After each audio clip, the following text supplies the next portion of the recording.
આપડા જો આપણું સારું બોલવા વાળા બીજા જ હોય, વાંકું બોલવા વાળા જ ઘરના હોય. આખી દુનિયામાં નિયમ છે. એટલે રામદેવજી બાપાને ખબર હતી કે અરબુજી એમના માસીના દીકરા ભાઈ એમને વચન આપેલું કે હું તને મળ્યા સિવાય નો જઈશ નહીં. અને સમય સંજોગ અનુસાર બે જણા ભેગા થયા નહીં, એના આ સમય થઈ ગયો જવાનો. એટલે કુટુંબને ભેળું કરી અને એમ કે અમને વાત કરી દઉં કે સમાધિ લીધા પછી હું એને મળું ને એવી અમને લોકોને શંકા જાગે ને સમાધિ ખોદે એવું ન કરે. એટલે કુટુંબને ભેળું કરીને કીધું કે હવે મારો સમય થઈ ગયો છે અને સમાધિ લેવાઈ ગયા પછી બ્રહ્મા વિષ્ણુ મહેશ આવીને તમને કહે ને તોય તમે સમાધિને ખોલવાની વાત ન કરતા, દુનિયા કોઈ બી કે. અને ત્રીજી પેઢી આ પીર પાકશે, તમે ચિંતા ન કરતા. બધા સહમત થયા અને એ કાર્ય પૂરું થઈ ગયું. હવે આ વાત ઉડતી ઉડતી અરબુજીને કાને પડી કે રામદેવજી સમાધિસ્થ થઈ ગયા. અરબુજી માનતા નથી, બને એ તો વચનનો પાકો માણા, મને કીધું છે મળીનું જઈશ ને મળ્યા સિવાય જઈશ નહીં, કોઈ દી જાય નહીં. કોકે કીધું અમે ન્યા જતા મુઠ્ઠી માટી અમે નાખી છે કે વાત બધી બરોબર, પણ હું ત્યાં જઈ અને પાકું કરું પછી હા ત્યાં સુધી ના. અને એ સીમાડે આવ્યા ને બાપુ રણુજાના, અહીંયા રામદેવજી બાપાના ઘોડા ચરે છે અને રામદેવજી બાપા બેઠા છે. અહીંયા હરભુજી આ વાણી કરી લે. આ ભજન છે ને હરભુજીએ બનાવેલું કે હરભુજીને હૈયે હરક અપાર ઘોડલા ચરમતા તીઠ્યા રામા પીરના. એમ નામ ભજન ભજન ન થાય, ભલે બુદ્ધિ ગમે એટલી હોય, ભણ્યા ગમે એટલું હોય, અનુભવ પોતાને કરવો. અનુભવ થયા વગર આ વસ્તુ પતે. ટાઈટ વાંચ્યો આપણે કઈ ટાઈટ બહુ વાય છે, પણ આટલા ફૂટ વાય છે કે આટલા મીટર વાય છે કહીએ કો. આ અનુભવની વાત. એટલે હરભુજી ઉતર્યા અને રામદેવજી બાપા બે બધું ભરીને ભેટ્યા અને હરભુજી વાત કરે છે મેં તો આવી વાત સાંભળી હતી. એટલે રામદેવજી વાતનો બધો ગોળો ટોળો કરીને કહો ભાઈ આ તો જગત છે, ગમે એ બોલે બે બે કે આપણે ઘણા ટાઈમથી કહુંબો નથી પીધો, કહુંબો બનાવ્યો. એ કહુંબો બનાવ્યો, બે પીધો. પછી સમાધિમાં મૂકેલી વસ્તુ રતન કટોરો, અમલની ડાબલી, વીર કેડીઓ, પામરિયા, ચાર વસ્તુ સમાધિમાં મૂકેલી. એ રામદેવજી બાપા હરભુજીને આપી કહે છે તમે ગામમાં જાઓ. અને બગાડ ઘાટ કરતો બાપુ ઘોડો ઉભે બજારે આવતો હતો અને ચોરે આખો ડાયરો શોકગ્રસ્ત બેઠો હતો. શોકગ્રસ્ત આખો ડાયરો બેઠો હતો. આખો ડાયરો વિચાર કરે ભાઈ જો ભાઈ ઘોડા ઉપર બેન હાલ્યો આવવાના શરમ નહીં આવતી હોતી. અહીંયા આવીને હરભુજી કહે છે શું આ ડાયરો બધો બેઠો છે કે શું ભલામણા વાત કરે છે. રામા બાપા વી ગયા 3 દી થયા ને તને કહેતું આ ઘોડા ઉપર બેન તને ખબર નથી પડતી. હરભુજી દાંત મીડા કાઢવા કે પણ રામદેવજી બાપા તો મને અટાણે સીમાડે ભેગા છે.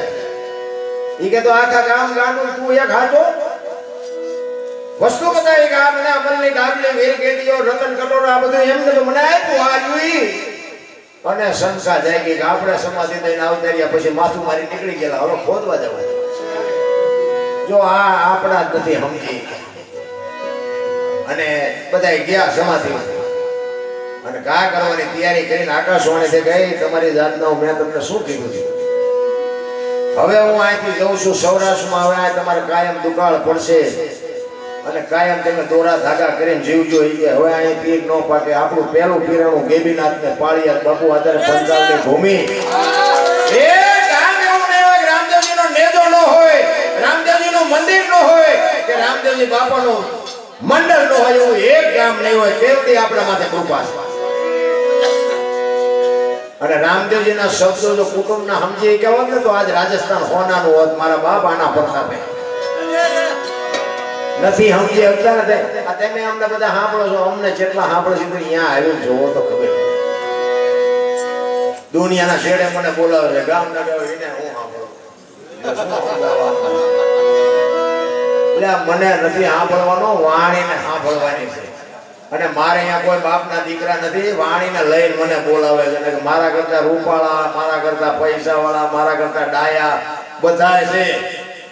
તો બાપુ બીજા નથી બોલાવતા, અમને બોલાવે છે તો કઈક વાણીનો પ્રતાપ હશે, કઈક સદગુરુનો પ્રતાપ હશે. સમજાતું જ નથી ભલામણા. કોને કહેવાય?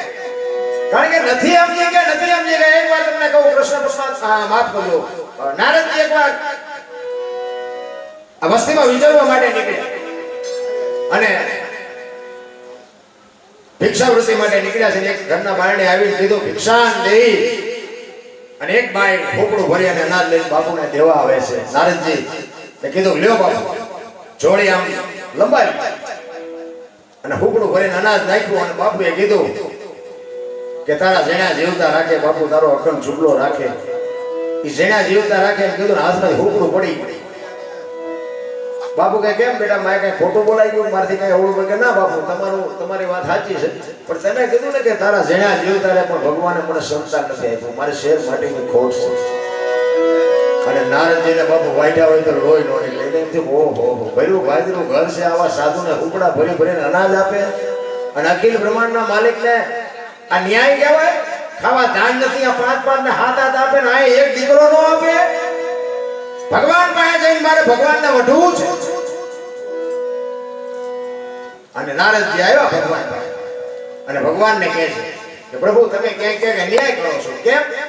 કે બાબુ એક ગામમાં હું પ્રભુ ગયો ને, હુપડું ભરીને મને અનાજ આપ્યું, પણ મેં એને આશીર્વાદ આપ્યા હતા, હુપડું પડી ગયું. એને બાબુ એક તમે સંતાન નું આપી શકો?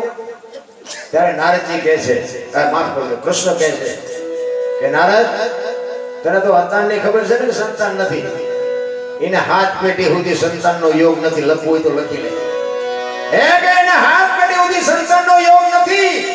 અને નારદ વિચાર કરે કે આવડું મોટું હું કામ આને કર્યું છે, હાથ પેટી સુધી એને સંતાન નહીં.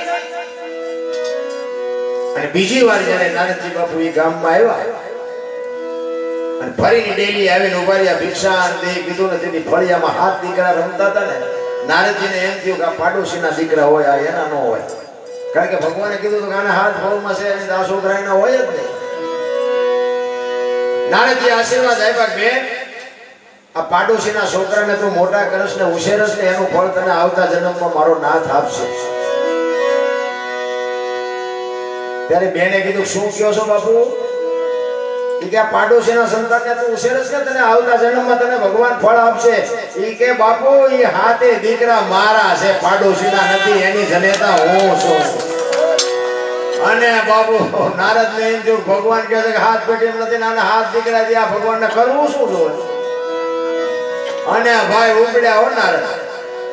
અને નારદ પાસે જઈ, કૃષ્ણ ભગવાન પાસે જઈ અને ઉતાવળા આવતા હતા. કૃષ્ણ ભગવાન તો બાપુ બધું જાણે, તનકી જાણે, મનકી જાણે, જાણે જીતકી ચોરી.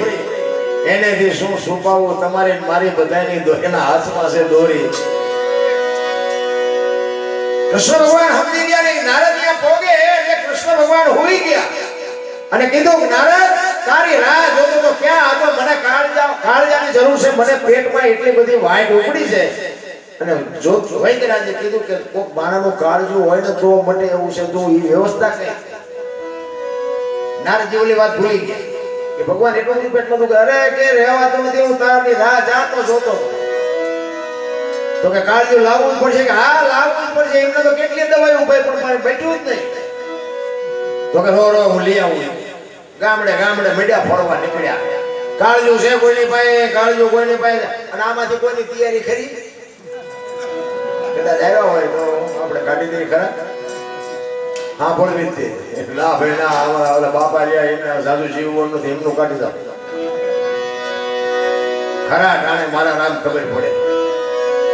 કોઈને કાળજું દેવું છે, કોઈને કાળજું દેવું. રખડતા ભવના તળેટીમાં આવે અને એક લુખડીયો બાવો બેઠેલો, આમને અવાજ સાંભળ્યો. કીધું કે બાપુ અહીંયા આવો. શું રાડ્યું પણ? એ કે અમારો ભગવાન બીમાર પડ્યો છે. અને વૈદ્ય કીધું છે કે આને માણાનું કાળજું હોય તો મટે એવું છે, માણાનું કાળજું લેવા આવ્યો. તો કે શરી બરી છે? તો કે હા. કોકના કાઢ હોય તો હારે જ રાખે.